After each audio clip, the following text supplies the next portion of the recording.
So take me down to your level. Oh, you know it's unstable. It's fantastic. I've had the pleasure of being able to come to Korea before. This is my third trip. And it's always impressive. The commitment to the craft of coffee making and specialty coffee is very strong in Korea. And as someone who comes as a speaker, to have an audience that's very engaged, paying attention and excited to go out and do good things, it's very rewarding. The term specialty coffees, it's very challenging to define. There is no unified definition that everyone agrees on, and when you think about the term, you have to think about it in context. So you can think about a coffee bean from a specific farm and you can say, is this coffee good enough to be considered specialty? Or you can think about a cafe. Does this cafe reflect the values of specialty coffee? And there is no hard and fast way to define either. When I think about coffees, part of what makes them specialty is, of course, they have to be delicious. But I think an important part of specialty coffee is that there's some amount of traceability behind it.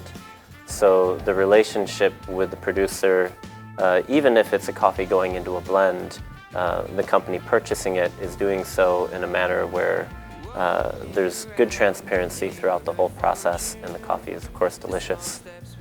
When I think about it in terms of a cafe, they have to be using specialty coffee, of course, something of high quality, but then what really makes them a specialty cafe is, are they paying attention to all the details? Are they using fresh coffee? Are they keeping clean equipment? Do they understand and extract their coffee in a very conscious and diligent way?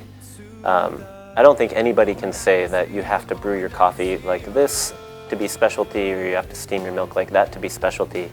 Those are all choices.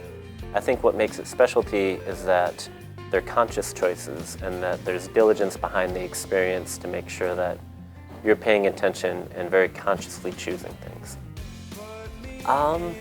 It's honestly, I can't really say. I mean, it's that's like saying when you meet someone that you fall in love with, why did you fall in love with them? It's, how do you know? It's there's something about it that just worked well for me. I mean, previously to coffee, I was working in film production, so helping to shoot commercials and things like that.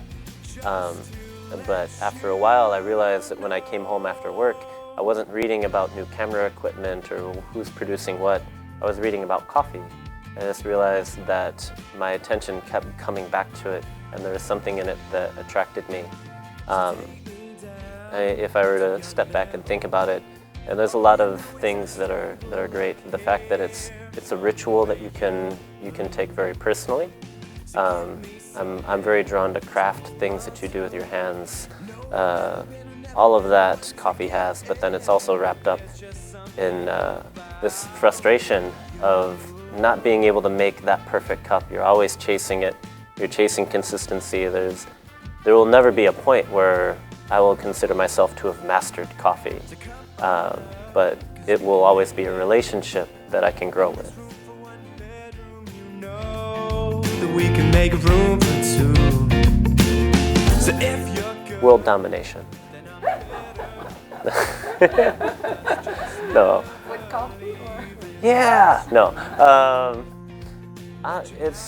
It's tough because I mean, I don't necessarily have a goal, which is sort of bad because my father always said, if you don't know where you're going, you'll end up where you're heading, right?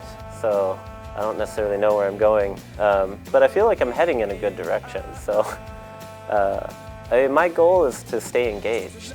It's every year to feel like I'm challenged and doing something that makes me excited to come to work. It's to encounter new problems, meet new people, experience new countries and cultures. And coffee's been excellent at helping me do that. So my goal is to keep that streak alive. Around your neighborhood fortune, the small steps we go through are bigger than they seem. Everyday Happy Coffee TV.